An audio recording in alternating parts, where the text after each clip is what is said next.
welcome back to another episode of Accept, Then Achieve. I have the great fortune of my Freedom family right here interviewing everyone all at once. After our recent Freedom Summit, Freedom Talks Global Conference that went amazingly. And so I just wanted to introduce everyone and get your thoughts, and because especially in context of, well, first, everyone, can you go around introducing yourself and then answering, like, first, my podcast is about mental health and accepting yourself and achieving the great things from a place after self-acceptance, achieving from fullness, not to prove your worth. Right. And that's tied to freedom. So absolutely. Just would love to hear all your thoughts. Awesome. Okay, well, my name is Diana David. I'm a TEDx speaker, also a movement storyteller and expressive arts therapist.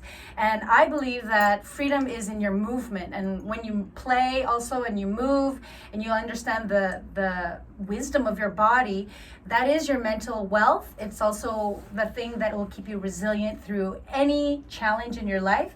And that I believe that it's a constant thing, no matter how old, what age, stage, or phase you're in. We all have a mind, we all have a body, and we all have a spirit to keep evolving and expanding ourselves. So that is freedom to me. Beautiful. Kate.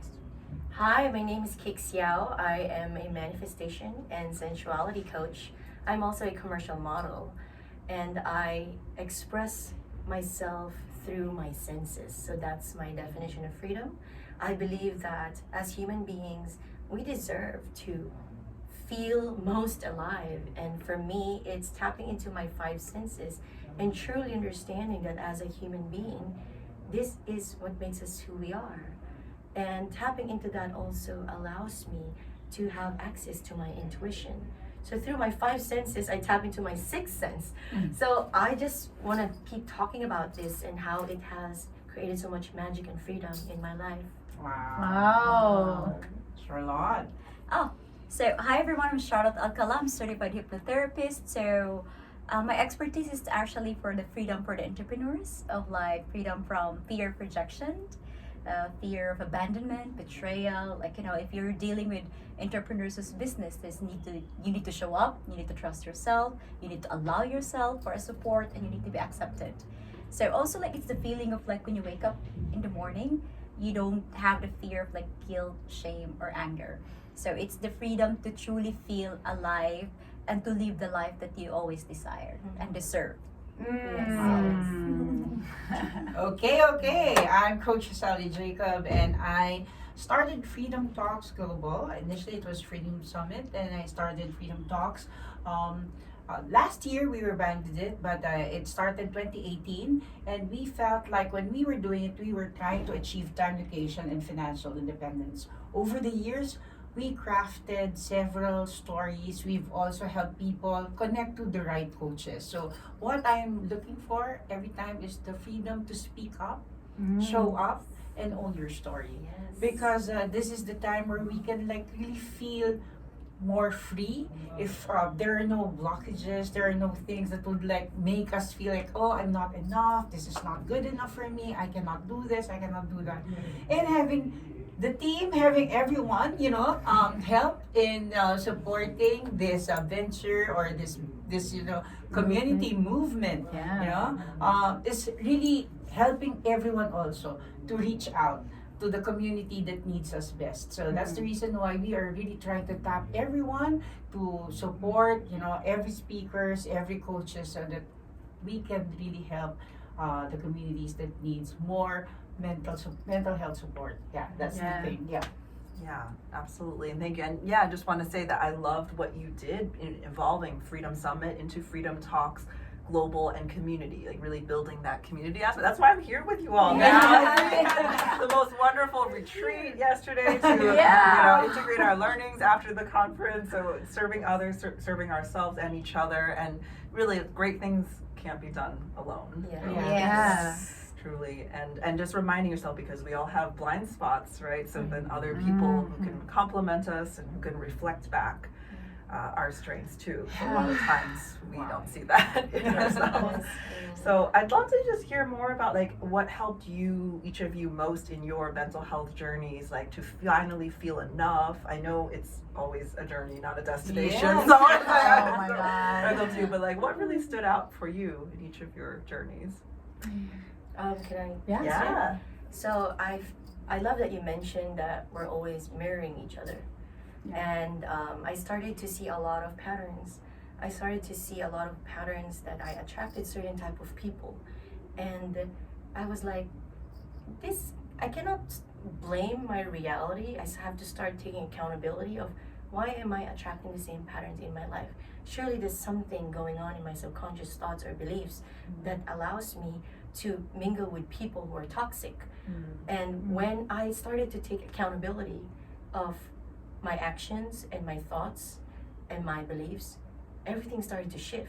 So what I really loved about evolving into this version of me is I actually used my external world to help me understand my internal world. Yeah. That makes sense. Yeah. That's huge. Powerful. And I just want to follow up on that, like taking ownership. Like, how does, because I sometimes get into like, yes, we take personal accountability for everything that shows up in our Yes. lives. How can we do that without also blaming ourselves, or to feel like, or for the people who feel trapped and hopeless, like I've tried everything, I thought I was Okay. shifting. But first But of the all, same I patterns. promote everybody to be compassionate for themselves, to be kind for their emotions, because your emotions are all valid. But if you really want to get out of that same loop of feeling sorry for yourself, feeling not worthy, maybe you can start to be kind to yourself and start to say the things that you've never heard from anyone else before. Start to give to yourself the support that you never received from other people, Yeah. and slowly, surely make yourself the safe space that you want others to give to you too. You have to start it from within you. Yeah. Yeah, don't And- wait for someone else to Yeah. say, Yeah. treat you. Be your own best friend. Yes. I mean, for me, I can relate to Keeks. She's an actress, so every day you're always going out and you're having to be shown into the outside world. So we're always, having this pressure, and the inner voice is something that we definitely have to balance and battle daily. And for me, I became a transformational coach is because I like rooting for that person to start believing in themselves. Yeah. Because sometimes it's hard to believe in yourself. You don't even know what you're believing, right? So as a coach and somebody standing beside them and going, wow, you are worthy, and recognize that. And then they see it in themselves, and then they start amplifying that part of them. And then that starts expressing, and then they start making these courageous moves. They become bold. They break down all these identities. They start standing in their greatness, which not a lot of people are allowed, or give them that allowance to be great, because we were all taught, be quiet, stay small, follow everybody else. And when you stick out, it becomes almost dangerous for a lot of people. And so this is like a child will, you give them a ball, and they will do the most craziest things with it. They will expand it beyond you even think it's, you just bounce it, right? No, they will make it like the gold of some castle, right? So if we start coaching ourselves first, becoming compassionate, believing in ourselves, and then we have other people who are supporting and rooting you and being in spaces that are safe, I believe that that's the best place to create and recreate yourself. And so that's why I think that's the work that our world is doing. Yeah. I just also want to add about a tips of whatever inner voices in your head, if you couldn't say it to your best friend, why are you saying that to yourself? Right. So if you have those negative voices, if I'm gonna say this to that little child, or whoever person that you care and love, it's why am I saying this to myself? So that's where you can start being compassionate with yourself. So Absolutely. Great tip. Celia, anything to add? Yeah, I think they said everything already. I wanna add to what she said, because it kind of gave me a new perspective for this moment. So when you mock your friend, when you mock somebody on the street, I want you to mock them like a 7-year-old boy learning something new. And would you do that? Would you do that to a kid learning something new for the first time? Yeah. Would you tell them? The biggest critic is ourselves. Yeah. To ourselves, Yeah, it is. and nobody sees that except for our inner self. But Yeah. our inner child sees that. And so that's why we don't really grow, because we're so critical on ourselves. Yeah. And most of the voices are programmed voices since we were children, and how our influencers told us, you have to be this. And we're like, you're what? not good enough. So we start believing that. But it comes from how we are trained to criticize everybody else. It's Yeah. because, and then that's what we do to ourselves, really. Yeah, I think there's a part of it too that because it's so hidden, like, oh, we say things. Some people talk out loud to themselves, but some people just hear that voice in their head and they're like, oh yeah, I can do worse because nobody else. Nobody's observes gonna- it, but no you one's just need to, gonna like, know. shine Yeah. light. You're just like, oh no, I need to, for today, I need to write everything down that I Yeah, thought and to myself. We would punish ourselves, like, you know, how horrible. It's like not even humane, but we do it to ourselves. Yep. Yeah. Yeah. Every day. Yes. Right? But we have to stop that torment. Because we don't deserve it. Yeah, we don't deserve it. How many times did people throw compliments at you and you're like, really? It should be thank you. Yeah. Because our If doors are this- closed. there was this one time, it's a very specific thing that changed who I am this year. Would you believe that even if I do, acting and modeling, I actually believe I'm not great at posing? What? Because I feel like I'm better at acting than posing. Because as a commercial model, you do a lot of I pretend that I eat noodles and stuff like that. It's easy. But to pose for pictures, I'm not a ramp model or not a print ad model. So I feel like I'm not good at it.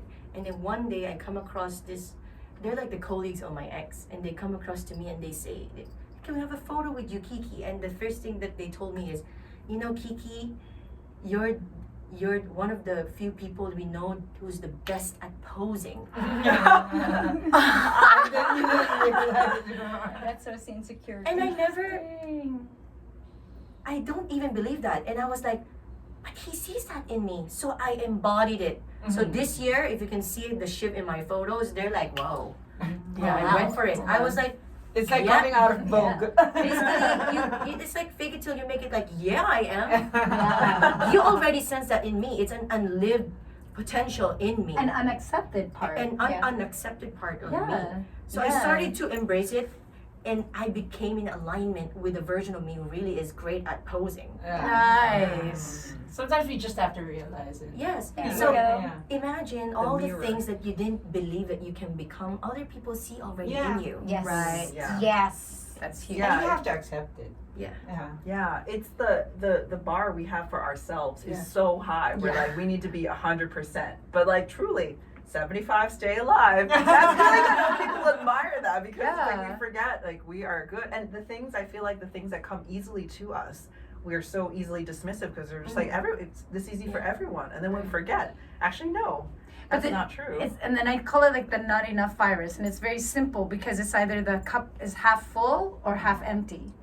Right? We already have water in ourselves. But either we're like, oh, I don't have enough. And we start freaking out. But, when somebody says, wow, you're such a great poser and it's in her, we all have something. Yeah. We just got to optimize what we have and use it. Yeah. Oh, that's amazing. Thank you for sharing. Yeah. Could you tell us more about this red ball? Because you're holding it, and I just wanted the world to, because it's a beautiful, it's brilliant. Yes.